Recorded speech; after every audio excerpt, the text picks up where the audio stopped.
Oh, she's zooming in. Oh, zooming in. Zoe, there's a spot right up front. Yeah, there you go. You want to hear this? Hey, we don't want the desks in there. Oh my God. Okay, but when Mrs. Belsheim is reading, are we gonna want to look at the screen or should we look at Mrs. Belsheim? Yeah, we want Pretend that you No, are. they haven't. we want our eyes on Mrs. Belsheim. So I think we can probably turn off a projector. I can't You want it see off? me. Okay. I can't see Then we me. won't get distracted. And you know what, later you can always watch it. If you want to watch it again. That was just me. Hi, John. Hi there. Mr. Larson, how are you this I morning? am very well, ma'am. Good, very I'm good. going to unroll that.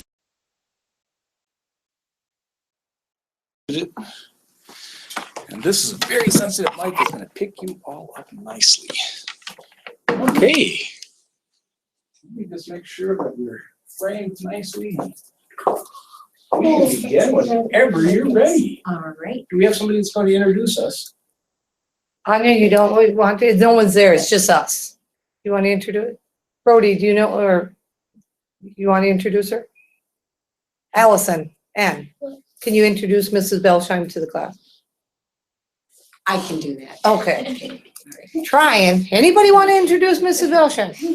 Remember, Okay. we're first graders, and sometimes first graders, Yeah. you know, we're not always real brave, so.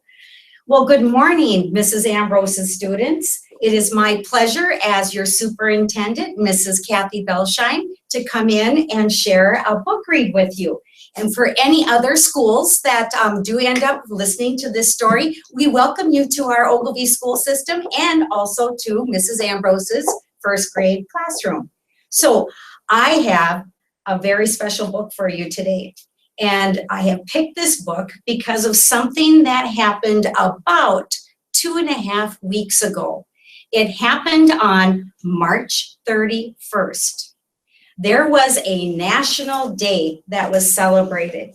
Does anybody know on that Friday, March 31st, what that day might have been? President's Day? You're close, but it's a little bit sooner than that, or after President's Day, yes. A nice day. It was certainly a very nice day. Anybody else? Yes. First day of spring. You know what? It was right after the first day of spring. What the day, March 31st, is in our country is it's National Crayon Day. National Crayon Day.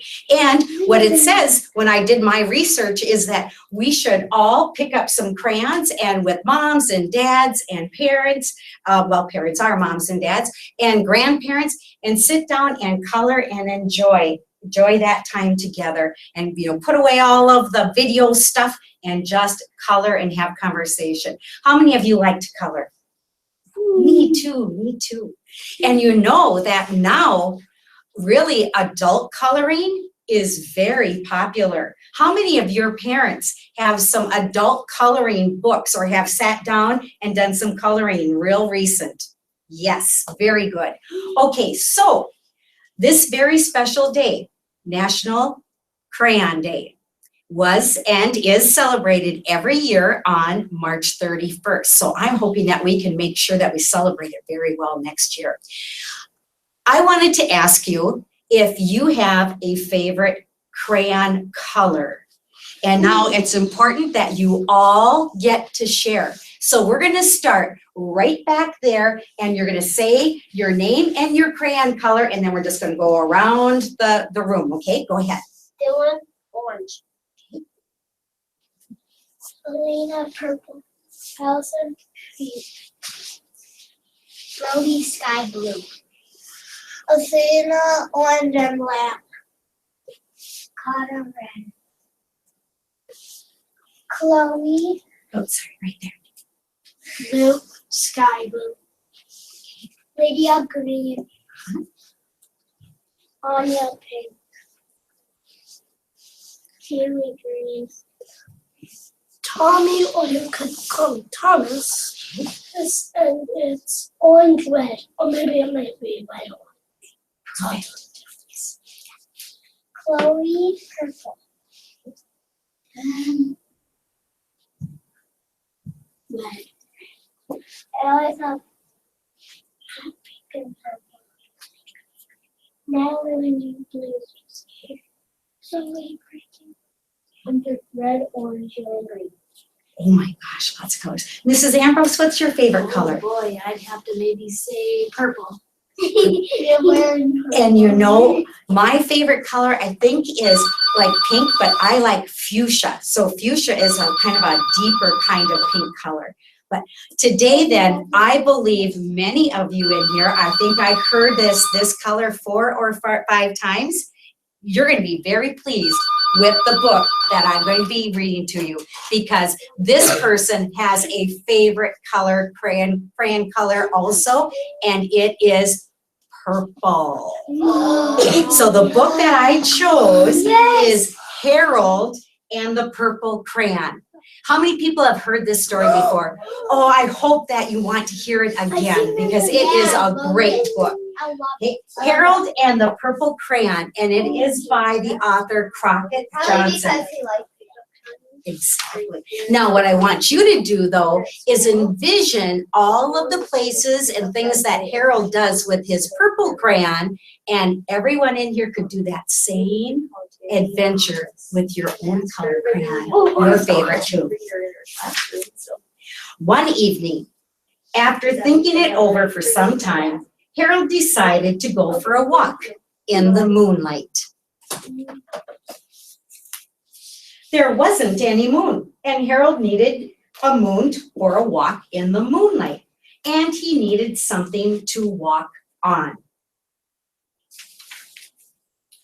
He made a long straight path so he would not get lost, and he set off on his walk, taking his big purple crayon with him. But he didn't seem to be getting anywhere on the long straight path. So he left the path for a short cut across a field, and the moon went right along with him. The shortcut led right to where Harold thought a forest ought to be. He didn't want to get lost in the woods, so he made a very small forest with just one tree in it. That's a forest. It turned out to be an apple tree. The apples would be very tasty, Harold thought, when they get red. So he put a frightening dragon under the tree to guard the apples. It was a terribly frightening dragon.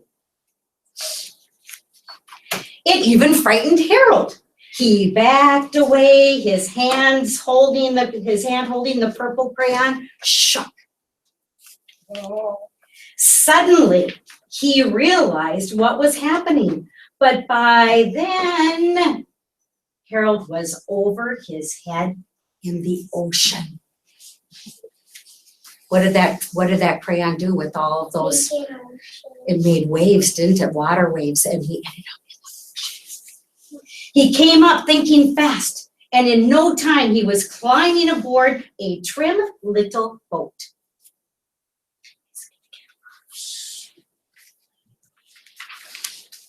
He quickly set sail, and the moon sailed right along with him. The moon likes him. After he had sailed long enough, Harold made land without much trouble. He stepped ashore on the beach, wondering where he was.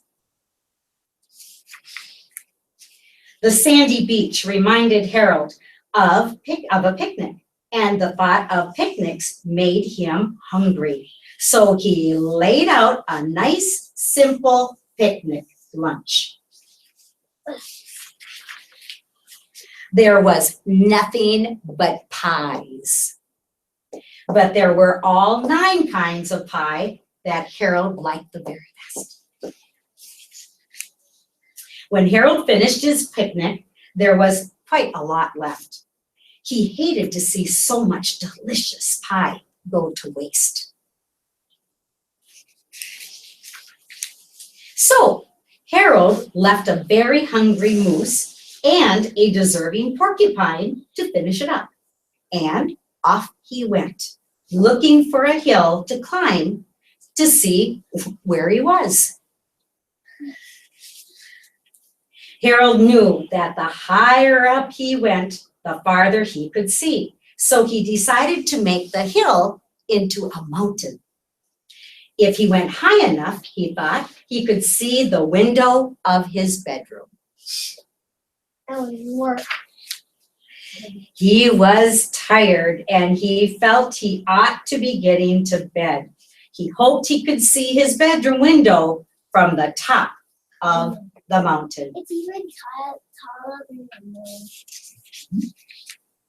But as he looked down over the other side, he slipped. And there wasn't any other side of the mountain. So he was falling in thin air. But luckily, he kept his wits and his purple crayon. He made a balloon and he grabbed onto it. And he made a basket under the balloon, balloon big enough to stand in. He had a fine view from the balloon, but he couldn't see his bedroom, couldn't see the window. He couldn't even see a house. So he made a house with windows, and he landed the balloon on the grass in the front yard. None of the windows was his window. He tried to think where his window ought to be. Easy. He made some more windows. He made a big building full of windows. He made lots of buildings full of windows. He made a whole city full of windows. But none of the windows was his window. He couldn't think where it might be. He decided to ask a policeman. The policeman pointed the way Harold was going anyway, but Harold thanked him. And he walked along with the moon, wishing he was in his room and in bed. Then, suddenly, Harold remembered. He remembered where his bedroom window was when there was a moon. It was always right around the moon. And then Harold made his bed. He got in it and he drew up the covers.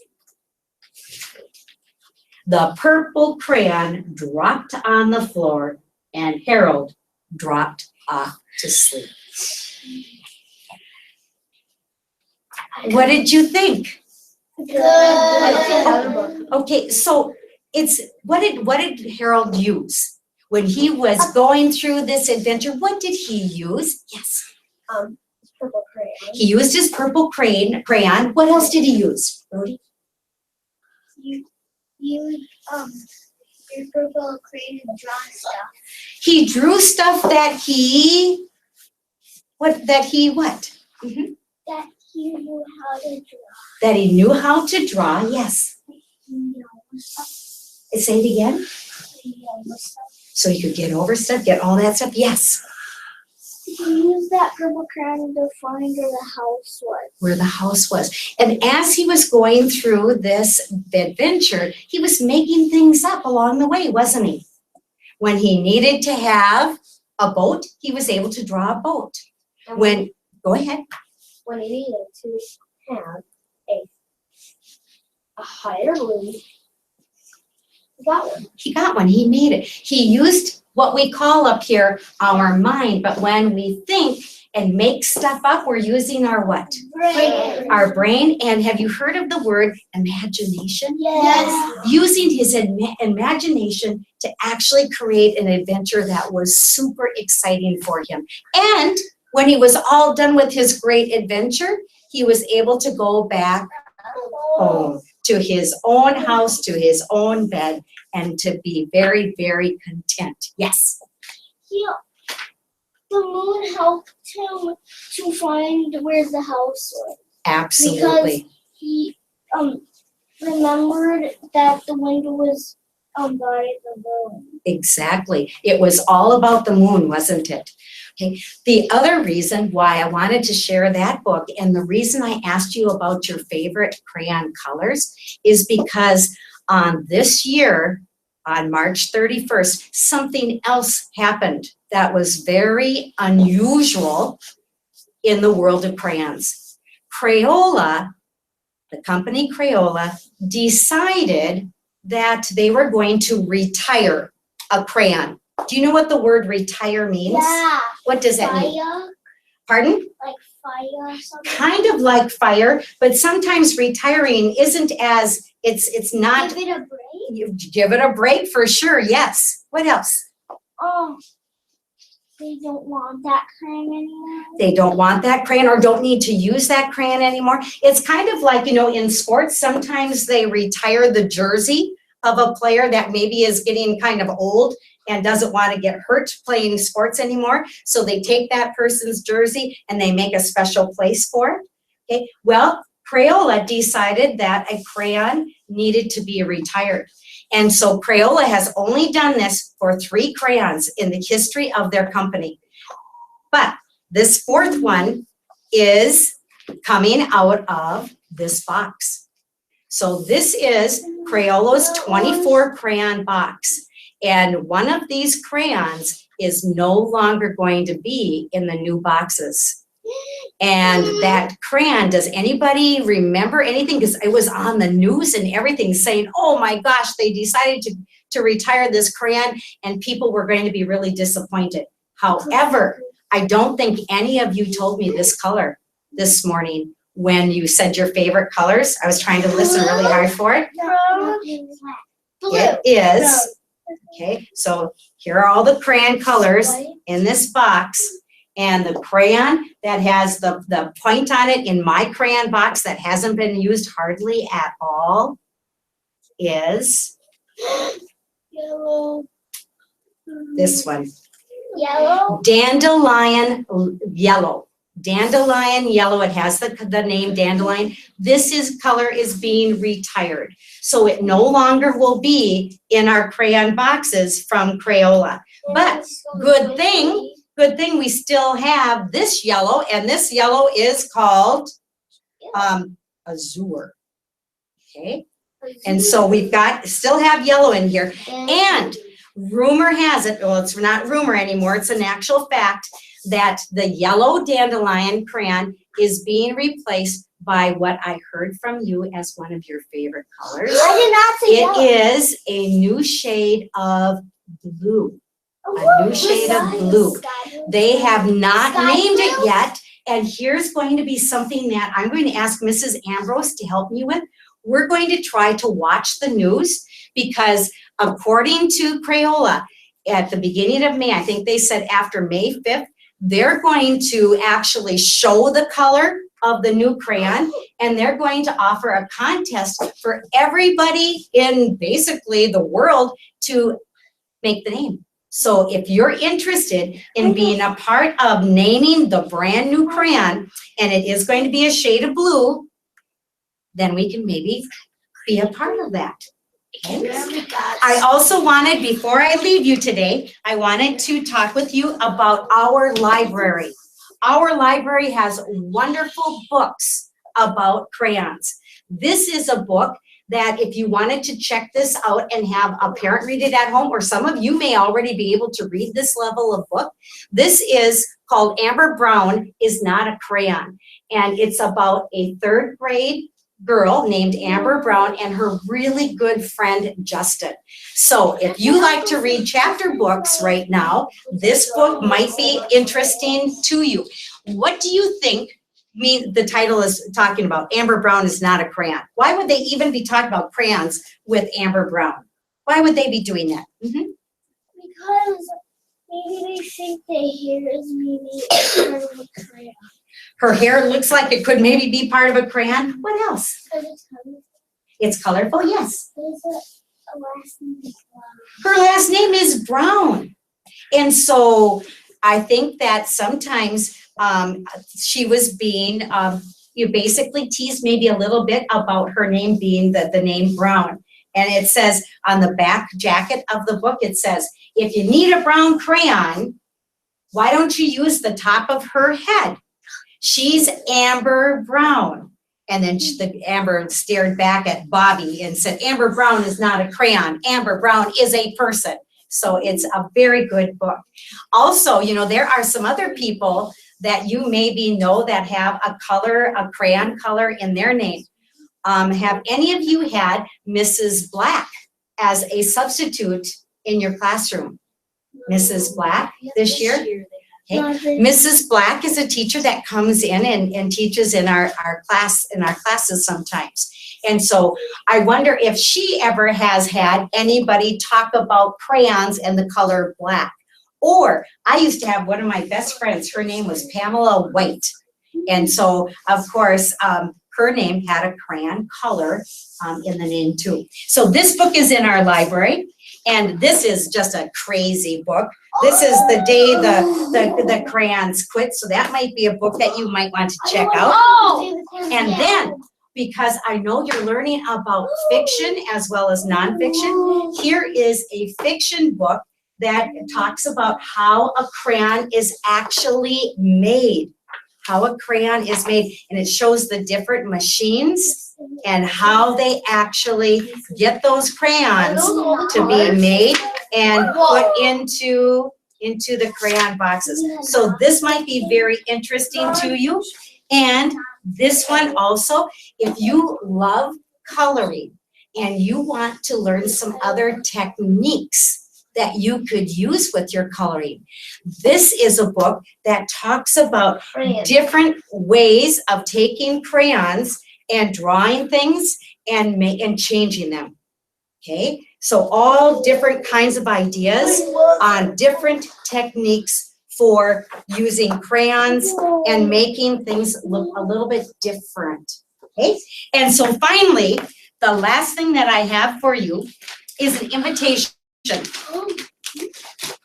And that invitation is, if you would like to help decorate my office, I would love to have some coloring projects from you. So what I have done is Crayola, because we're kind of focusing on crayons today, Crayola actually has coloring pages that we can download from the computer. And so I downloaded, I believe, 7 different sheets that I'm going to give to Mrs. Ambrose. And if you want to color any of these sheets and put your name on them and bring them to me for my office, I would love it. And some of you might want to do like little coloring and cutting out. So these 2 sheets have smaller projects on them where you can actually color and cut out. So I'm going to give those to Mrs. Ambrose. And again, if you want to do this, I would love to have some of your I artwork. would definitely want to do the car. The car, it looks so good. Yes, I picked ones that I thought that you guys would all be interested in. So I was hoping that everybody would find a sheet that they would really, really like to color. I would like to color the car. Okay, sounds good. I'm sure Mrs. Ambrose will make sure you get the car.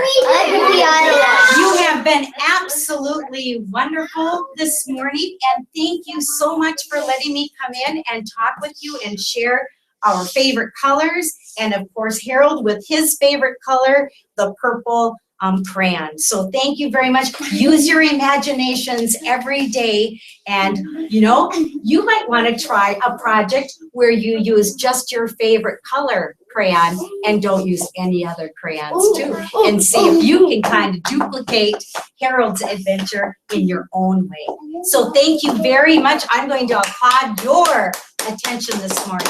Thank you very much. Thank you, and you are most welcome.